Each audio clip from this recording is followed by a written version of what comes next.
Can we do a Bug Exterminator's Worst Nightmare? Play pause. No, I hate bugs. The Frank video is like ruined. I tried to edit that. I don't think it came out What like did you do at to all. it? Remember the thing got fucked up? Ooh. Same thing with your Death Battle video. That's why that's not out yet. No. We should just rewatch the Death Battle video, to be honest. Your mom should rewatch the Death Battle video. I just don't know how to get it back up. I also want to do that Don't Talk to Cops thing on here, because y'all need to know that. Ooh, I thought you liked Star Wars. Why? Oh, you don't like Star Wars? What made you think I like Star Wars? Alexander the This Great? video is brought to you by SquareSpace. SquareSpace Show from with the space websites. people and got roasted for like ever, even though it's literally a movie about people who live in fucking space. You're not wrong. It literally is. Like, I just couldn't remember the word Jedi, and everyone was like tripping about it. Like, No, I mean, you're still an idiot, but you're not wrong. look, I'm sorry. You're a correct idiot. I'm And sorry. you look really nice. But I'm actually really not sorry. Like, fuck off. Go suck a Jedi's dick if you love him so much. Well, like, that is uncomfortable. So, not the lightsaber video. Is that what you're saying to me? no, not the light. Okay, all right. Just hunting for pythons in Florida. Nope. Absolutely Nope. not. SAO Bridge came out. Oh, The Journey to the West. Sure. Do you like that? You ever read the book? Nope. The Journey to the Okay, so there were like 4 things that came out of China at around this time period, right? Journey to the West, some shit about water, a love story of some sort. What the fuck is the other thing? But whatever. The Art of War. Not the Art of War. That's not what that is. I believe it's during the Ming Dynasty. Oh Jesus, I'm fucking this up so bad. How about we just let the people in the comments tell us what it is? Yeah, I fucking remember though, and they mean the West is in like India, like not like the United States, right? They mean west from where they're located. Right. They're journeying across the steppe, you know, into like India and shit. So yeah, so it's a good journey story though. It's a good read. People always forget that India is in Asia. Yeah.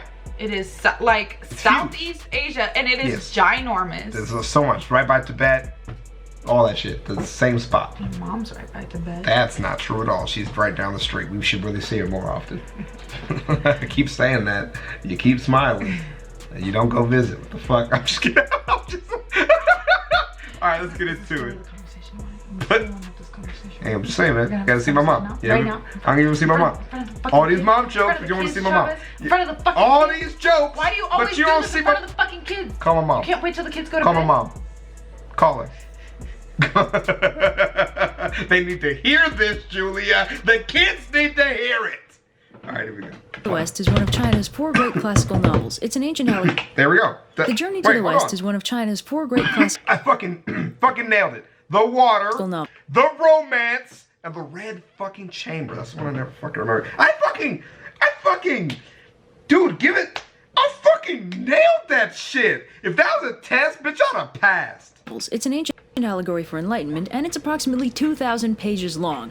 I did not know it was that long. I have never finished that book. I thought I literally read it. I have never read that much of anything. Holy As such, shit. it's not exactly a text I could easily summarize in a single video of rational length. Anyway, The Journey to the West is packed full of symbolism, dense literary context, and some majorly influential characters. And it's widely agreed upon that the most memorable of these characters is Sun Wukong, the mischievous Monkey King. Yeah. Sun Wukong's most famous mark on It's a the great modern world. depiction. Like Wukong in League of Legends? That's literally what Wukong's from. That's why when he goes invisible and then he attacks you, he rides on those clouds. So League of Legends made Wukong famous. That's exactly how he became famous. Not from this thing that's way more famous than him. Wukong's in a lot of games though. Most games, even that thing from Warframe, that frame from Warframe, Wukong, that's what it's based off World of. is probably Dragon Ball Yeah. Son Goku, a character specifically designed to emulate the abilities, appearance, and overall impulsive goofiness of the original Monkey King. But Sun Wukong's influence is far from being restricted to anime. Stories based on the character's exploits have appeared in almost Everywhere. every form of media, which is why it might come as a surprise to learn that he isn't the main character in The Journey to the West. That honor belongs to the monk Xuanzang, a character so vital to the plot that we don't even know he exists for the first 7 chapters, which are instead devoted exclusively to the life of Sun Wukong and how he made it his mission to single-handedly piss off every every deity in all three of China's major religions. Ha! Now, I am nothing if not faithful to my source material. So in keeping with the structure of the text, this first video will be covering the history of Sun Wukong, and then in later videos, we'll see about actually getting to the rest of the not inconsiderable length of this text. Cool. So our story begins on Flower Fruit Mountain, an island paradise full of dragons, magic birds, immortal peach trees, and one really big rock. And what's that show that we watched that was a parallel of that with like the mystical shit? The drama, the Asian drama that we watched that you hate. Oh, the ice Something fantasy. fantasy, maybe? It might be I think it's ice fantasy. Yeah. Allow me to direct your attention to this rock, as it is about to perform a magic trick. Ta-da! The rock splits in half, revealing another rock. But this rock is special. It's actually a rock egg, no, not that one, and it appears to have inherited the magic prowess of its daddy rock, as it scarcely existed for more than a minute before it abruptly transforms into a stone monkey. Now, this monkey may have spontaneously generated barely 3 seconds prior, but he already knows his manners, so he bows to the 4 cardinal directions, and in the process inadvertently activates his laser eyes, which cause quite a disturbance when they shoot all the way into the palace of the Jade Emperor, the head honcho of heaven himself. So the stone monkey hangs out with a friendly population of not stone monkeys who one day decide to follow their favorite river up to its source, whereupon they find that it comes, unsurprisingly, from a big fancy waterfall. So all the monkeys are like, oh man, if only one of us were impulsive enough to jump into the waterfall and see what happens, we'd make him the Monkey King. And the stone monkey is like, did somebody say impulsive? And dives in. So on the other side of the waterfall, he finds a gorgeous cavern decked out with an iron bridge and an enormous stone mansion, fully furnished with all the necessities of life. The monkeys are understandably impressed, and they all pile in to live in this newly discovered cavernous paradise. And for his achievement, the stone monkey is now officially crowned the Monkey King. So the monkey population of Flower Fruit Mountain live in peace and security for several hundred years, but one day Monkey King has an existential crisis, pulls a Gilgamesh, and goes on a quest for immortality. 9 years and 2 continents later, he finally finds an immortal Taoist sage who lives on top of the mountain of heart and mind in the cave of the slanting moon and 3 stars. I love that name. The Slanting Moon and 3 Stars. That's really fucking weeb and good. Cave of the Slanting Moon and 3 Stars. Name of our sex tape. Yeah, I like that. Yeah, that was good. Man, these names are on. Will you marry me? We're already married. Sweet. Mouthful. So the immortal sage Subodhi takes on the Monkey King as one of his disciples, and he gives him a new name, derived from a large number of increasingly complex character traits, and long story short, his name is now Sun Wukong. So after a 7-year training montage, Subodhi I thought it was Sun, like S-O-N Wukong. Yeah. Like Sun Goku, Yeah. S-O-N Goku. Yeah. Right? It's S-O-N Goku. No. Right? It's not? I thought he was named that because he was Goku's son. Right. No, his dad's name was Bardock. Wait, he's not Goku's son?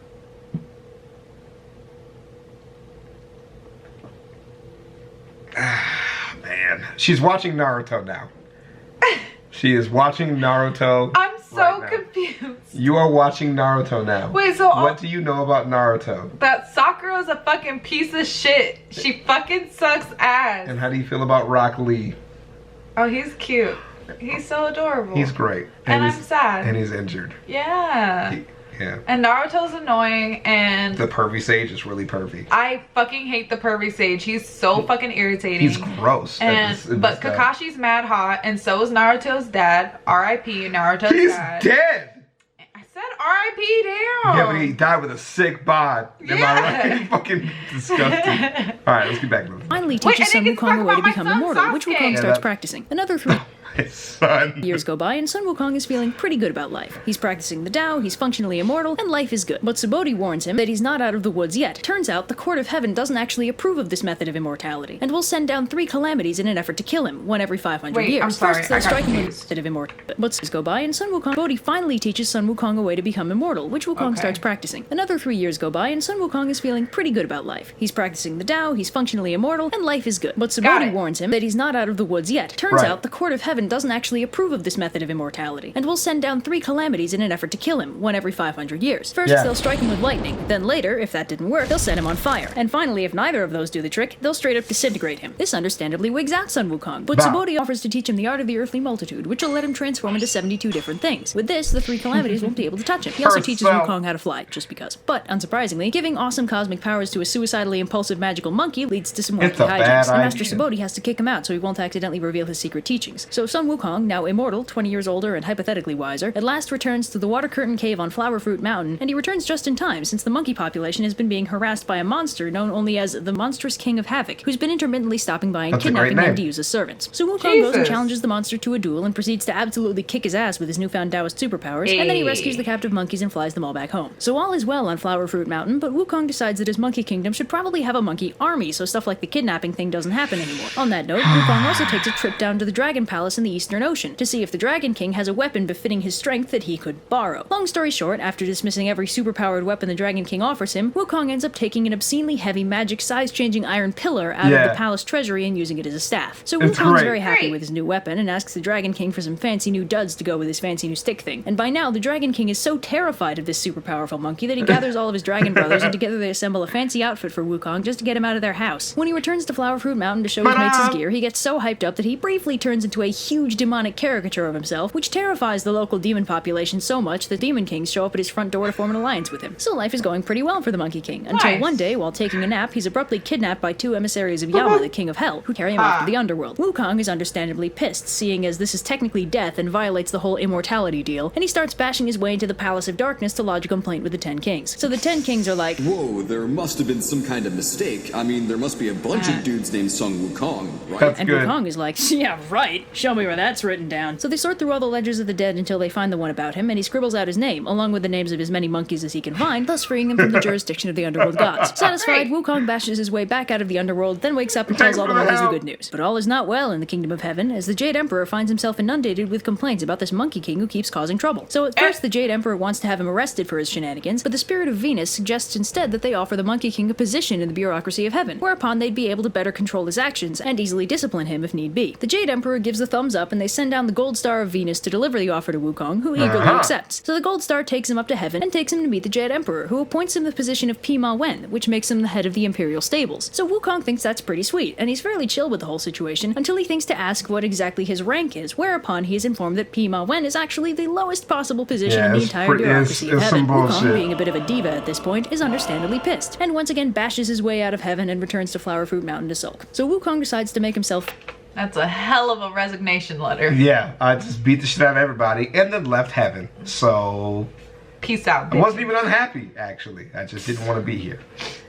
Yeah. Feel better by calling himself the Great Sage equal to heaven, and meanwhile the Jade Emperor learns of his temper tantrum and sends down several celestial soldiers to capture him. The first among these is the Mighty Spirit God, who challenges Wukong to a duel. Wukong's like, dude, just tell your boss I want a better title. And the Mighty Spirit God is like, why don't you tell him yourself? In hell! And gets utterly destroyed for his troubles. So then Prince Nada confronts Wukong, who's like, what are you, 12? Look, kid, just tell your boss I want to be called Great Sage equal to heaven, alright? And Nada's like, I'll show you who's 12! And transforms into a big scary monster with a butt ton of weapons. Wukong is, of course, unimpressed, and matches the transformation with one of his own. They fight for a while until Wukong gets the drop on Nada with a duplicate and smacks him with his stick thingy. So they tell the Jade Emperor what happened, and the Emperor is all like, how dare he resist arrest? Clearly we must execute him! But the Gold Star of Venus, apparently the only voice of reason in the entire heavenly bureaucracy, suggests that rather than risk their entire army on one super powerful immortal monkey, they just give Wukong what he wants, an empty title. So they do, and a department is set up in heaven for him to lounge around in and not cause trouble. Unsurprisingly, Wukong is completely down for spending his days languishing in heaven, being waited on hand and foot by celestial spirits determined not to give him a reason to go on a rampage. But one of the resident Taoist immortals suggests that Wukong might end up getting bored, which carries with it the terrifying possibility of the great Sun Wukong rampaging through heaven looking for entertainment. So the Jade Emperor Where's my Netflix? assigns a relatively harmless but time-consuming duty to Wukong, tending the Garden of Peaches of Immortality. Wukong's super down for that, but quickly finds that having to maintain a garden full of delicious immortality-granting peaches without eating any of them is impossible for his poor impulsive brain to handle. So if you've been taking notes, this means he's now double immortal. But this comes back to bite him on the butt when the time comes for the Queen Mother of Heaven to hold her annual Peach Festival, and her 7 color-coded immortal maidens enter the grove only to find that it is notably lacking in peaches. They inadvertently wake Wukong up, who decides that he wants to go to the festival too. So Wukong paralyzes the maidens, impersonates a local immortal who was invited, then scoots on into the banquet hall. See, stuff like this, it's why you weren't invited in the first place. So when he arrives, he's immediately distracted by the smell of wine and proceeds to make off with the entire supply of heavenly booze. This nigga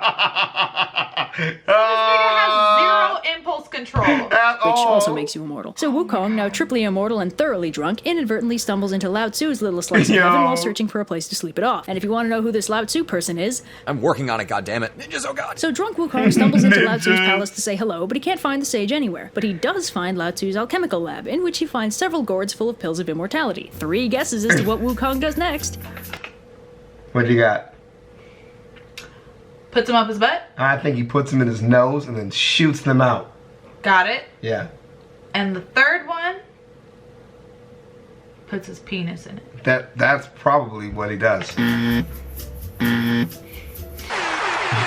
So Wukong, now quadruply immortal and abruptly sober, realizes that that might not have been the smartest move on his part, and opts to flee back to Flower Fruit Mountain to escape the consequences of his actions. Meanwhile, the 7 immortal maidens, the wine carriers, the people in charge of the banquet, Lao Tzu, the officials from Wukong's department, and the immortal Wukong impersonated all independently present their grievances to the Jade Emperor, who quickly puts 2 and 2 together and dispatches pretty much the entire army of heaven to apprehend Sun Wukong. Now, of course, because Wukong is absurdly powerful, this is ineffective, and what was supposed to be a simple capture mission turns into a full-scale battle between the forces of heaven and Sun Wukong's army of demon monkeys. Now, while all that drama is happening, who should arrive at the heavenly palace but the Bodhisattva Kuan Yin and her disciple Moksha, who came for the Peach Festival and are understandably surprised to find the heavenly palace in complete disarray. So Kuan Yin asks what all the fuss is about, and upon being briefed, she sends Moksha down to get a sense of what's going on. So Moksha arrives at Flower Fruit Mountain just in time for Wukong, who's been thoroughly kicking the collective asses of the army of heaven, to demand a fight with somebody. So Moksha and Wukong battle for a while, but Moksha unfortunately can't quite keep up with the Monkey King and has to return to heaven in defeat. But Kuan Yin, now better briefed on the situation, suggests a god who could be sent to fight Wukong, Erlang, a powerful loose cannon of a deity who don't play by the Jade Emperor's rules. So they summon him, and he goes to confront Wukong, who's like, "Oh, hey, if you don't mind, could you send out the Devarajas to fight me? Because I'm kind of getting bored over here." And Erlang is like, Not as bored as you're gonna be. and they fight. They both end up turning into Godzilla-scale monsters, but Wukong inadvertently terrifies his own army into a rout with how scary he looks. And in turn, the sight of his own fleeing army disheartens the Monkey King, who shrinks down and runs away. But Erlang isn't going to be evaded that easily, and he uses his magical third eye, he has one of those, to find That's Wukong, dope. who's turned into an innocent-looking sparrow. Erlang responds by turning into a sparrowhawk, in response to which Wukong transforms into a cormorant, and this kind of goes on for a while. Shapeshifting duels are fun. In the end, it's our buddy Lao Tzu who manages to capture the Monkey King by entrapping him in a diamond snare. Wukong, captured at last, is brought to the monster execution block, where apparently the Court of Heaven forgot the meaning of the word immortal, since nothing they throw at him hurts him in any way. So the Jade Emperor is at a loss as to how to kill him, but Lao Tzu has a suggestion. If they stick him in his magic brazier of 8 trigrams and leave him there for 49 days, they should be able to separate out the elixir of immortality from his body, and as a happy consequence, leave the troublesome Monkey King about as dead as you can get. So 49 days pass, and they finally open the brazier to extract the elixir, only to find that it's still firmly attached to Sun Wukong, whose only issue with the experience is that the smoke gave him awesome-looking red eyes. So Wukong is 110% done with heaven, so he starts fighting his way through the entire heavenly army. The Jade Emperor, now completely out of options, finally calls on his last resort, the Buddha himself. So Buddha and his 2 best disciples, Ananda and Kashyapa, go to deal with Wukong, who is at present fighting 36 thunder deities, because why not? So Buddha asks Wukong what he wants, and Wukong's like, "You know what? I'm kind of feeling like overthrowing the Jade Emperor today. Wouldn't that be fun?" And Buddha's like, Tell you what, I'll make a bet with you, okay? If you can successfully jump out of the palm of my hand, I'll believe that you're qualified to rule heaven in his place. and it's time for another exciting round of What Will Sun Wukong Do Okay. Next? Let's hear it, ladies and gentlemen. I think he cheats. What do you do? I think he fails. All right. Let's do it! Unsurprisingly, Sun Wukong takes that bet and blasts off from Buddha's hand until he reaches the very edge of the universe itself, where he finds 5 pillars supporting the sky. Wukong decides to leave a memento of himself there, graffitiing one of the pillars, and then, for good measure, peeing on it. I mean, he is a monkey. So Wukong backflips all the way back to Buddha's palm like, "Shows what you know, old man! I made it all the way to the pillars of the universe!" And the Buddha's like, Is that so? Well, I have a little plot twist for you. See, one of the perks of enlightenment is that I'm one with everything, and as it turns out, that's not just hyperbole. Sure enough, written on one of Buddha's fingers is Wukong's graffiti, along with the faintest whiff of monkey pee. Turns out the whole universe is the palm of Buddha's hand. Whoa. So Wukong freaks out and tries to skedaddle, but the Buddha uses more of his Buddha magic to trap him under a mountain, which is also his hand. It's complicated. Which Wukong would ordinarily be able to escape stupidly easily, but then they stick a magic seal on top of the mountain and that's that. And it is here, under this beautiful and scenic locale, that Sun Wukong spends the next 500 years. Da da da da da da da da da da da da da da. That was pretty cool. Yeah. That was pretty good. Yeah, so that'll be a part 1, part 2. 1 for me, 1 for Skitten. Thanks for sticking by and sticking through. I'm really enjoying this. I love this, type of story. So. I intentionally did not click on this because I somehow thought it was related to Christopher Columbus, so... You thought it was related to Christopher Columbus, so what? So I didn't watch it. Oh, well, you missed out. And that's that. We'll see y'all. Peace.